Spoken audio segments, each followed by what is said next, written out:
कर लेते हैं ग्लोबल मार्केट से और एशियाई बाजारों की शुरुआत देखें तो कमजोरी इस वक्त देखने को मिल रही है। गिफ्ट निफ्टी करीब 26 अंक नीचे कारोबार कर रहा है और बाकी सभी इंडाइसेस भी लाल निशान में ही हैं। हांगकांग के बाजार देखेंगे तो करीब 70 अंक नीचे हैं। कोरिया के बाजार में 25 अंकों का दबाव है। जापान वहां पर 500 अंकों से ज्यादा की गिरावट इस वक्त देखने को मिल रही है और शंघाई के बाजार भी कमजोर नजर आ रहे हैं। तो इस वक्त शुरुआती जो संकेत हैं वो कमजोरी के मिल रहे हैं एशियन मार्केट से और ऐसा ही कुछ हमने बाकी मार्केट्स में भी देखा।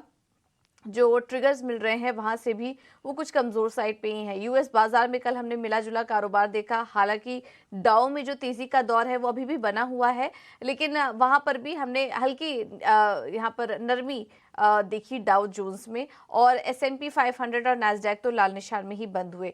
वहां पर काफी सारे की इंडिकेटर्स भी आए थे। पहले तो फिच की अगर बात करें तो फिच ने यूएस की जो long term foreign currency default rating है वो घटा दी है, AAA से घटाकर AA+ की दी है। तो इस वजह से भी हमने उसका असर देखा अमेरिकी बाजारों में। और उसके बाद काफी सारे आंकड़े भी आए। जुलाई महीने के PMI आंकड़े 46.4% पर थे, 46.8 का अनुमान था। हल्की नरमी आई है, लेकिन ये आंकड़े ठीक ठाक ही दिखाई दे रहे थे। और जून में भी जॉब ओपनिंग जो डेटा है वो 2 साल के निचले स्तर पर पहुंच गए हैं। जो जॉब ओपनिंग था वहां पर 34,000 की गिरावट देखने को मिली है। लेकिन ये जो तमाम इंडिकेटर्स आ रहे हैं इसको एनालिस्ट इतना कुछ खराब नहीं मान रहे हैं और आगे और भी काफी सारे डेटा आएंगे जिस पर की हमारी नजर रहेगी। तो ये जो आंकड़े निकल कर आए ज्यादा कुछ खराब नहीं थे। जॉब मार्केट अभी भी मजबूत ही नजर आ रहा है, जिसके चलते हमने देखा कि बॉन्ड यील्ड्स चढ़ गए, 4% के पास बॉन्ड यील्ड्स पहुंच गए। डॉलर में हमने तेजी देखी, डॉलर इंडेक्स 102 के पास पहुंच गया।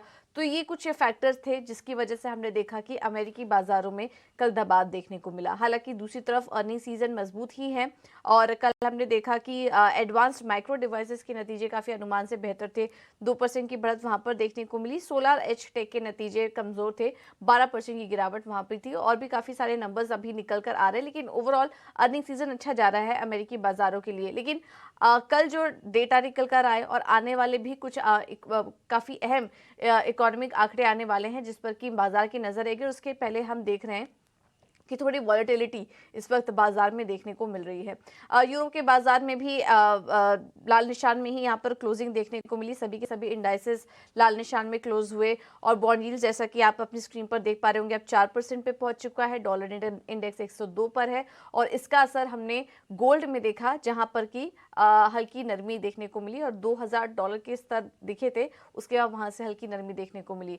और डॉलर में जो तेजी आई उसकी वजह से हमने देखा कि कच्चे तेल में भी जो एक तेजी का दौर था वो भी कहीं ना कहीं थमते हुए नजर आया और मुनाफा वसूली देखने को मिली है। तो इस वक्त नजर है यूएस में आ रहे इंडिकेटर्स की, फेड की भी नजर उसी पर है और उसी पर भारतीय बाजार भी आज रिएक्ट करते हुए नजर आएंगे। एशियाई बाजारों की शुरुआत तो हम देख रहे हैं कमजोरी है, आगे हम समझेंगे कि भारतीय बाजारों में आज क्या करें। लेकिन एक बार आपको एफआईएस और डीआईएस के आंकड़े भी आपके सामने रखते हैं, उसके बाद हम समझेंगे कि आज के लिए एफएनओ सेटअप कैसा दिखाई दे रहा है। कैश मार्केट की बात करें तो वहां पर एफआईएस ने करीब 90 करोड़ की बिकवाली की है। बहुत ही छोटा आंकड़ा है ये नेट, लेकिन बिकवाली का आंकड़ा यहाँ पर निकल कर आ रहा है। डीआईएस की लगातार दूसरे दिन हम खरीदारी देख रहे हैं 1035 करोड़ की। इंडेक्स फ्यूचर में भी मामूली बहुत ही छोटा आंकड़ा है, 44 करोड़ की यहाँ पर बिकवाली नजर आ रही है एफआईएस की तरफ से। ऑप्शंस में देखेंगे तो 5122 करोड़ की खरीदारी का आंकड़ा नजर आ रहा है। कल हमने भारतीय बाजारों में भी देखा कि थोड़ा कमजोरी का सेशन था और आखिरी कुछ घंटों में कमजोरी बढ़ते हुए दिखाई दी। बट आज के लिए एफएनओ सेटअप कैसा दिखाई दे रहा है एक बार ये भी समझ लेते हैं, उसके बाद हम रणनीति भी समझेंगे भारतीय बाजारों को लेकर। और डिम्पी कालरा हमारे साथ जुड़ चुके हैं फोन लाइन पर पूरा अपडेट लेकर। डिम्पी गुड मॉर्निंग, बताइए। गुड मॉर्निंग पूजा। अगर आपको कल भी ध्यान होगा तो कल भी हमने आपके सामने यही बात रखी थी कि मार्केट के पास एक रेजिस्टेंस है और एक सपोर्ट है। सपोर्ट अच्छे से उसने बचा के रखा है जो कि 19,500 का निफ्टी पर और 45,500 से 300 वाली रेंज बैंक निफ्टी की है। लेकिन रेजिस्टेंस भी मार्केट के अंदर आप मान के चलिए उतने ही पक्के हैं और ये रेजिस्टेंस जो निफ्टी का है वो 19,800 850 की रेंज है और अगर आप बैंक निफ्टी की बात पूछेंगे तो 45,800 से 46,000 का रेंज है। आज का सेटअप भी मार्केट का कुछ कुछ ऐसा है। एक्चुअली जब आप एफआईज के नंबर पढ़ रहे थे तो आपने खुद से नोटिस किया होगा कि नंबर के अंदर कुछ ज्यादा एग्रेशन नहीं था। कल मार्केट्स के अंदर भी कुछ ज्यादा एग्रेशन नहीं था। एडवांस डिक्लाइन चेक करेंगे ओवरऑल मार्केट का तो उसके अंदर भी ज्यादा एग्रेशन नहीं था। ऑप्शंस के अंदर भी ज्यादा एग्रेशन नहीं था। तो कुल मिलाकर ज्यादातर सेटअप कल थोड़ा ठंडा रहा और ये कह सकते हैं कि शायद 1 से 2 दिन अभी और लगेगा। इसकी बड़ी वजह जो फंडामेंटली सोची जा रही है वो ये है कि इस समय मार्केट के पास ट्रिगर नहीं है।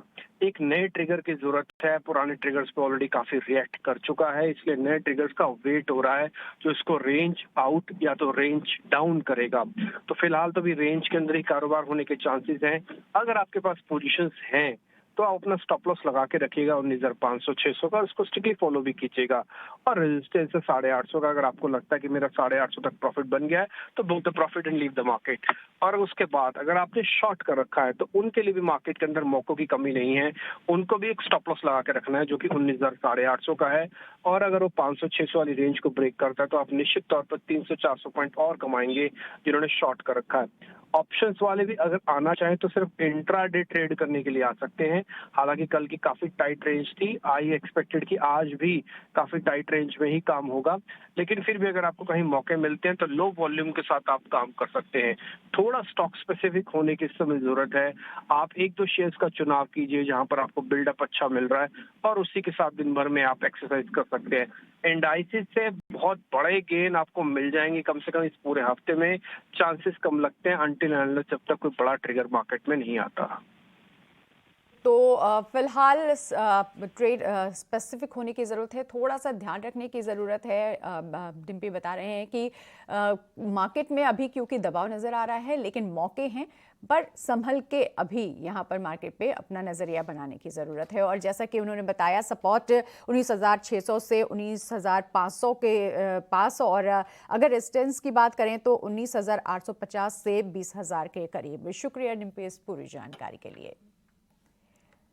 चलिए आगे बढ़ते हैं और अब हम अपने मेहमान की ओर रुख करते हैं। बाजार पर रणनीति क्या है ये जान लेते हैं, और आज निफ्टी और बैंक निफ्टी में क्या करना चाहिए, किस तरह से ट्रेड करना चाहिए, हमारे साथ बताने के लिए हैं हेमंत कपाड़िया। बहुत स्वागत है आपका, गुड मॉर्निंग। और जानना चाहेंगे कि आज क्या रणनीति आप सुझा रहे हैं मार्केट के लिए।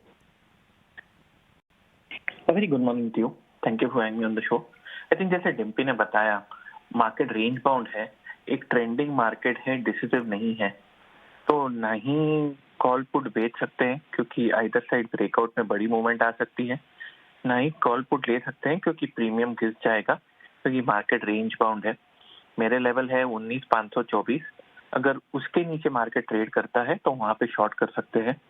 और अगर एक शॉर्ट टर्म पॉजिटिव व्यू लेना है तो 19,868 इसके ऊपर निफ्टी ट्रेड करता है तो लॉन्ग कर सकते हैं। लेकिन खास कुछ बड़ी movement at least Nifty bank Nifty में कहीं पे भी दिख नहीं रही है। आई थिंक जैसे डिम्पी ने बराबर बोला है, मार्केट थक चुका है, ओवरबॉट है, कंसोलिडेशन फेज में है। ब्रेक अप, ब्रेक डाउन या ब्रेकआउट अभी तक हुआ नहीं है। बिल्कुल। पिक्स क्या आप लेना चाहेंगे, किस शेयर में आज ट्रेड कर सकते हैं? पहला पिक रहेगा यूपीएल। स्टॉक के नतीजे आए और काफी टाइम से स्टॉक वीक है, बहुत ही ओवरसोल्ड है, लेकिन 610-20 का ये बहुत ही स्ट्रॉन्ग सपोर्ट लेवल है। इसके नीचे लास्ट बंद आया था वीकेंड 30 अप्रैल 2021, मतलब 2.25 साल से ये लेवल के नीचे वीकली चार्ट पे बंद नहीं आया है। इंट्राडे अगर आप देखेंगे तो स्टॉक ओवरसोल्ड है और डाउनसाइड लिमिटेड है। इंडिकेटर्स पॉजिटिव हो रहा है, कल काफी अच्छा वॉल्यूम भी हुआ है, तो एक कॉन्ट्रा बाय कॉल है इंट्राडे के लिए। यूपीएल 625 के आसपास की एंट्री, 620 का स्टॉप लॉस और 635 का टारगेट। जो सेकंड पिक रहेगा वो है IEX, Indian Energy Exchange. Higher top higher bottom है। जो मैकेनिकल इंडिकेटर्स है डेली चार्ट पे, एमएसीडी, स्टॉकेस्टिक, आरएसआई वगैरह, वो क्रॉसओवर बाय में आ चुके हैं। कल वॉल्यूम भी बड़ा है, पॉजिटिव डाइवर्जेंस भी है, तो आईईएक्स पे बाय कॉल रहेगा। स्लो मूविंग स्टॉक है, छोटा मूवमेंट आता है, तो 127 के आसपास की एंट्री, 124.5 का स्टॉप लॉस और 132 का टारगेट आईईएक्स पे भी बाय कॉल रहेगा।